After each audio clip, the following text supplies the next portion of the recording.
Boa noite, meus amigos. Boa noite, meus irmãos. Como vocês estão? Saudade de vocês. Não podemos ainda nos reunir fisicamente, estarmos na presença um do outro física, mas estamos aqui, dando o nosso jeitinho de forma virtual para nos encontrarmos, para vibrarmos uns pelos outros e aprendemos um pouco mais sobre o Evangelho de Cristo, não é? Sobre o nosso Espiritismo. Meu nome é Tuane, sou trabalhadora da casa, evangelizadora, e vim aqui hoje conversar com vocês sobre a evangelização, sobre a importância, da evangelização e da mocidade no Espiritismo. Antes, gostaria de fazer uma oração para que Deus esteja aqui presente neste momento, abençoando a cada um de nós.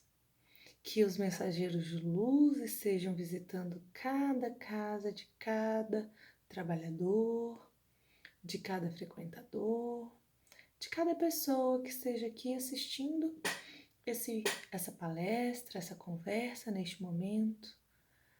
Que seja feito o refazimento energético de cada um, que sejam levados lentivos de paz e que seja abençoada essa nossa conversa de hoje à noite. Que assim seja. Tudo bem com vocês?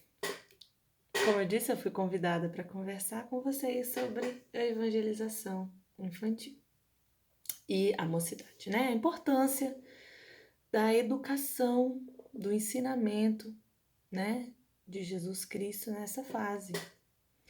Tanto na família de cada criança, quanto dentro do centro espírita. Antes de falar sobre evangelização, vou falar sobre reencarnação, Quando o espírito está se preparando para vir à matéria, para reencarnar, ele se liga às pessoas, aos pais que lhe conceberão. E esse espírito fica ali sentindo os pais. E no livro Mensageiros da Luz, no capítulo 13, traz um exemplo desse fenômeno acontecendo, que é o caso de Segismundo. Livro Mensageiros da Luz é um livro de Chico Xavier, por André Luiz, pelo espírito de André Luiz. E nesse caso de Segismundo, o espírito de Segismundo está se preparando para reencarnar em uma família, um pai, a mãe e um filho primogênito ali. E ele tem um desafeto com o pai. E aí ele reluta muito para essa reencarnação acontecer.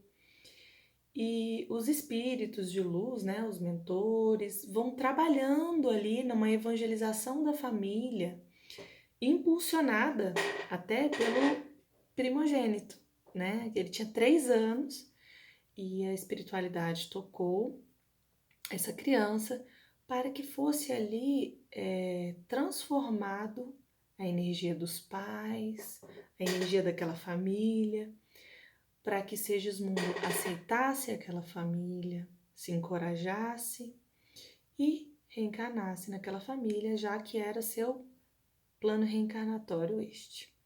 E tudo se fez.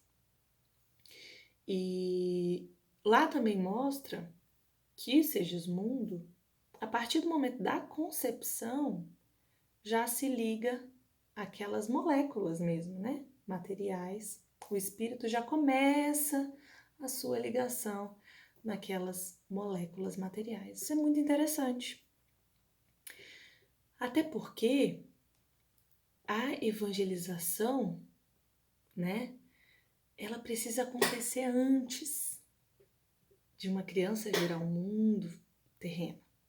Antes dessa criança ser concebida. Ela precisa acontecer nos pais. o instrumento de canalização dessa evangelização precisa ser primeiramente nos pais. É interessante isso porque numa aldeia africana tem uma tradição de que quando o casal se une, a mulher sonha com uma criança, que seria seu filho. E quando ela sonha com essa criança, ela se isola da aldeia, vai para debaixo de uma árvore e fica isolada, pensando nessa criança, idealizando essa criança, conversando com esse espírito dessa criança. E aí ela é intuída de uma música. E aí, quando ela é intuída dessa música, ela volta à aldeia e canta essa música ao pai dessa criança. E eles cantam essa música para dizer para o espírito que ele seria bem-vindo, que eles estão esperando aquele espírito. E quando ela está grávida, eles conversam com esse espírito, eles cantam essa música para esse espírito. Quando a criança está nascendo, a aldeia canta, quem está ali envolvido naquele processo canta a música para aquele espírito. Toda vez que essa criança vai passar por esse espírito, né, encarnado já, vai passar por algum desafio, tem alguma tristeza, acontece algo importante na vida dessa pessoa, esse membro da tribo, toda a tribo canta essa música para lembrar que essa pessoa foi querida, que essa pessoa foi esperada, que essa pessoa é amada por toda a tribo. E quando ela se vai também, eles cantam essa música para que seu desencarne seja lembrado e que esse espírito seja acolhido, né, em outro plano espiritual. Essa história é muito bonita, eu acho essa história muito bonita. Eu vi numa palestra da Sheila Passos. E ela mostra sobre o espiritismo, né? Uma aldeia africana, mostrando sobre o espiritismo, sobre a importância de estarmos preparados para receber esses espíritos em nossa família, em nossa casa. Toda a sociedade estar preparada para esse momento. Existe também a evangelização pré-natal, não é? Que o espírito dentro do ventre, ele consegue sentir todas as vibrações do que acontece em volta, com a mãe, com o pai, com a família. Então é muito importante que haja evangelização neste momento também, que haja uma conversa com essa criança, leituras do evangelho, que seja doada amor a essa criança. E quando a criança nasce, ainda não consegue se comunicar, né? Não consegue falar o que pensa, dizer que entendeu algo. Mas ela entende. Ela entende tudo que está acontecendo em volta. Ela entende as vibrações dos sentimentos de amor, os sentimentos de cuidado, de carinho. E neste momento, o espírito está ligado à criança, mas não a mente espiritual ainda não se ligou completamente, organicamente falando, a essa criança. E tem até uma passagem de Emmanuel, na pergunta 109 do livro Consolador de Emmanuel, onde ele diz que o período infantil é o mais sério e o mais propício à assimilação dos princípios educativos. Então, qual que é a época mais propícia de você dizer a alguém, de você explicar a alguém, de você educar alguém moralmente na infância?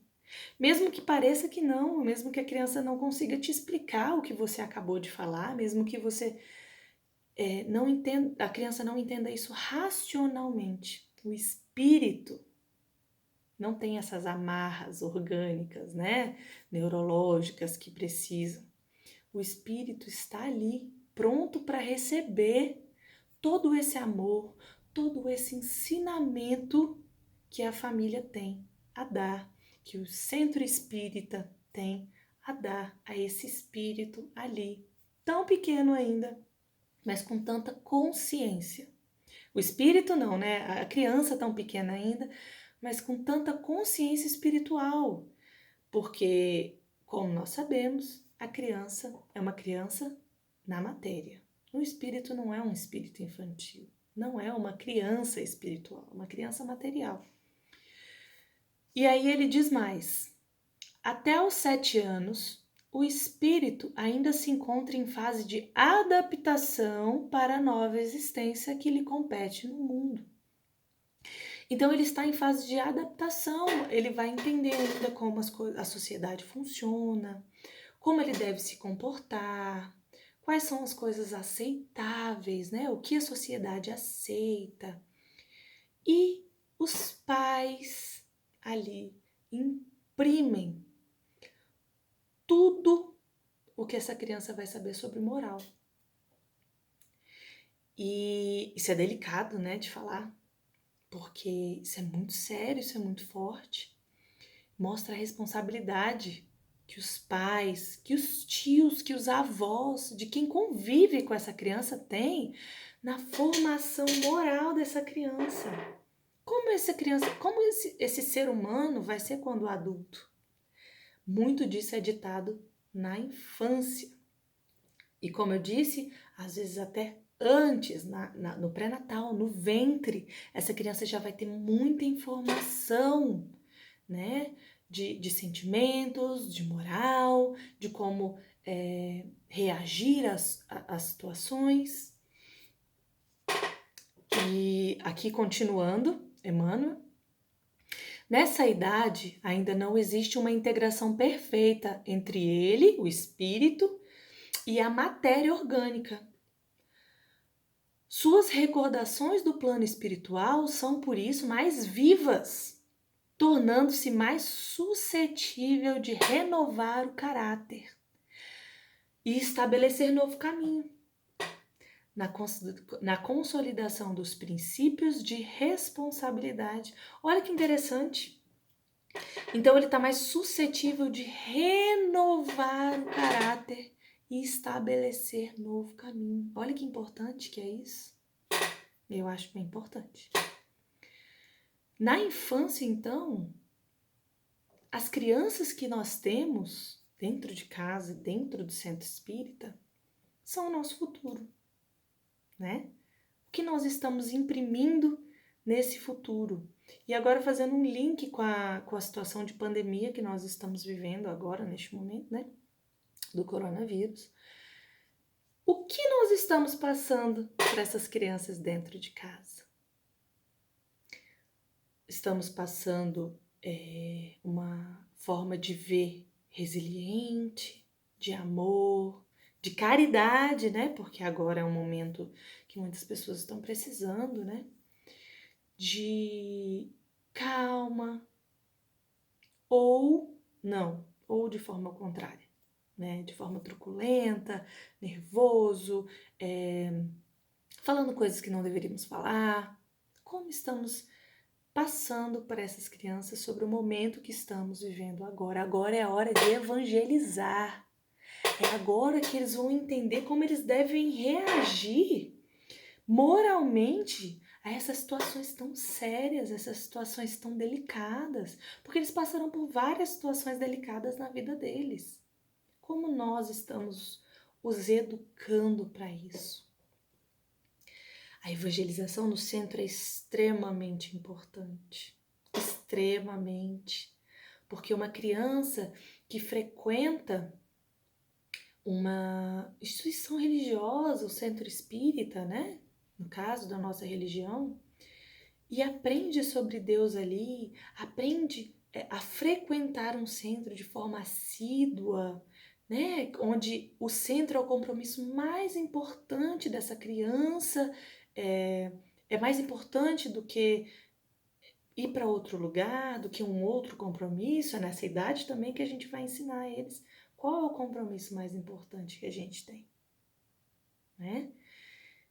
E com essa impossibilidade de estarmos ali dentro do centro de forma física, é muito importante que evangelizemos essa criança dentro de nosso lar. O que deveria ser feito sempre, não é? Mas geralmente nós fazemos o evangelho com os adultos e as crianças sentadas à mesa, sem muita integração, sem muita vontade de estar ali, sem entender muito, porque fisicamente eles não têm maturidade para entender certas coisas, da forma que é dita ali no evangelho, né? E às vezes eles não prendem a atenção. É a hora agora de chamarmos nossas crianças, nossos jovens, para um bate-papo, procurar uma historinha, ler uma historinha para criança que fale sobre ajudar o próximo, que seja uma parábola de Jesus, né? E que a gente possa evangelizar nossas crianças no nosso lar, no nosso dia a dia e nas nossas atitudes. Porque é nas nossas atitudes que eles vão se guiar, que eles vão se fiar. E é isso que eles vão carregar para a vida deles, para a vida adulta. E é nessas crianças que nós temos que nos apegar, que nós temos que educar, que nós temos que evangelizar nessas crianças. Porque agora é o momento de mudarmos o mundo e nós vamos mudar o mundo principalmente com as crianças, que são as nossas heranças para o mundo, para o centro espírita, que vão ser essas crianças que vão ser os evangelizadores, que vão ser os palestrantes, os dirigentes, as pessoas que vão ser da assistência social, que vão compor ali o centro espírita. Que moral estamos deixando para essa criança? Estamos evangelizando essas crianças nas pequenas coisas, estamos mostrando a presença de Deus em cada coisa do nosso dia a dia, estamos valorizando o nosso dia a dia e mostrando isso para as nossas crianças. E aqui no Evangelho segundo o Espiritismo, no capítulo 14, item 8, diz outra coisa muito interessante. Diz assim, que desde pequenina a criança manifesta os instintos bons ou maus que traz da sua existência anterior. A estudá-los devem os pais aplicar-se. Todos os males se originam do egoísmo e do orgulho. Espreitem, pois, os pais os menores indícios reveladores do germen de tais vícios e cuidem de combatê-los. Sem esperar que lancem raízes profundas, façam como o bom jardineiro, que corta os rebentos defeituosos à medida que os vê apontar na árvore. E é bem isso, né, que nós como pais, tio, tia, avô, avó, devemos fazer, sermos jardineiros dessa semente divina que foi plantada na terra, como uma segunda oportunidade, terceira oportunidade, enfim, como uma nova oportunidade para esse espírito. Cabe a nós evangelizar, cuidar, combater o mal que se vê nessa criança, ensiná-lo a conviver com esse mal, a fazer o bem sobrepor ao mal. E na juventude também. A juventude é uma época em que o espírito se revela como ele realmente é. E tendo uma bagagem desde a infância de boa moral, de bons ensinamentos, ele se revelará de forma brilhante e linda. No centro também temos essa assistência, né, a esses adolescentes, a esses jovens, né, a juventude. E sob a ótica da doutrina espírita, devemos entender que na juventude o indivíduo já deixou de ser criança. Para nós, né, fisicamente, aqui materialmente, a gente chama os jovens, os adolescentes de criança. Mas, de acordo com a doutrina, ele deixou de ser criança. E agora ele deve se tornar alguém responsável. E tudo que você foi acumulando nessa criança vai agora se abrochar. Tudo que esse espírito carrega de informações vai agora se mostrar. E é muito importante também a presença do centro espírita, do grupo de jovens, do evangelizador da juventude neste momento, onde eles têm muito questionamento. E os evangelizadores da juventude vão saber conduzir de forma, de acordo com a doutrina, aquele momento. E nós, como pais, também devemos nos atentar em ter um diálogo saudável, um diálogo amoroso com essa criança, escutando o que a criança tem para falar, o que a adolescente, né, no caso, tem a falar, elucidando suas questões de forma amorosa.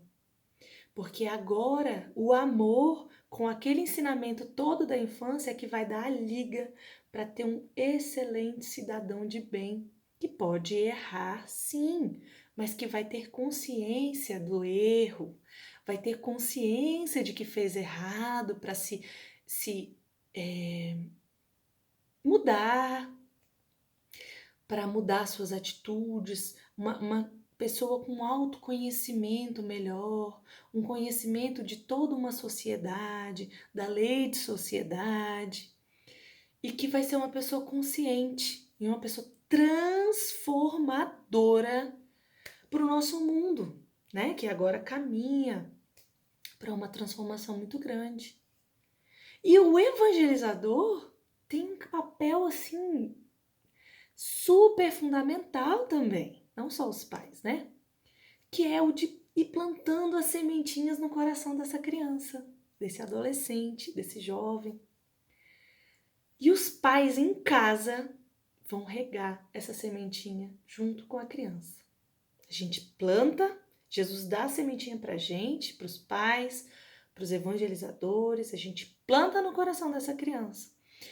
E é importante que ela tenha um solo fértil, preparado para receber essa sementinha, para que ela vá florescendo e na sua vida adulta que ela vá espalhar mais sementes, que ela vá espalhar esses frutos mesmo, né? Que teria em todo esse histórico. Então, a evangelização infantil de jovens, evangelização no geral, né? Evangelização e mocidade, é extremamente importante para esse cidadão do futuro, para esse trabalhador da última hora, né? Que nós espíritas sabemos muito. Então, que saibamos cuidar dos nossos jovens, das nossas crianças, moldando-lhes o caráter, a personalidade, sob as diretrizes do ensinamento do Cristo, à luz da doutrina espírita. E estaremos, sim, contribuindo para a formação de adultos mais equilibrados, mais conscientes de suas responsabilidades, diante da construção do mundo que agora a gente vem caminhando, né? Esses espíritos que estão vindo são espíritos transformadores, então nós temos que estar preparados para novos questionamentos, para novos posicionamentos e que sejamos preparados também para iluminá-los, elucidá-los, transformá-los de acordo com a doutrina, de acordo com os ensinamentos de Cristo. Esses ensinamentos que aprendemos em palestras, que aprendemos nos livros, eles servem para que possamos ser pessoas responsáveis por toda uma nova geração que aqui encontra, que a gente está aqui, que são as nossas crianças, que são os nossos jovens, Que saibamos agora, nesse momento de pandemia, passar o melhor de Jesus Cristo para eles, o melhor da doutrina espírita para eles, que sejamos responsáveis, que saibamos dar amor para essas crianças, que saibamos regar esse coração para que não seja um terreno árido para se plantar uma semente. E que possamos regar, se você não tem filho, o coração do sobrinho, o coração de uma criança que você passa pela rua, dando seu amor, dando sua doçura, sua caridade, sendo um evangelizador, né? Porque para ser um trabalhador de Cristo, basta ter boa vontade. E é nisso, foi isso que eu vim falar. Tô com muita saudade de vocês, tô com muita saudade do nosso cantinho, do nosso centro, mas eu sei que Deus tem um propósito e que saibamos nós entender esse propósito, refletir sobre a doutrina do Cristo. E antes de finalizar, eu queria falar um provérbio, né? Um provérbio da Bíblia. Ensina a criança no caminho que deve andar e ainda quando for velho, não se desviará dele. Então vamos ensinar nossas crianças. Vamos ensinar nossos jovens. Vamos estimular nossos jovens a ser caridosos, a serem amorosos, a amar a Deus sobre todas as coisas e ao próximo como a Ele mesmo. Vamos ser exemplo. Muito obrigada pela atenção. Um beijo no coração de todos e até a próxima.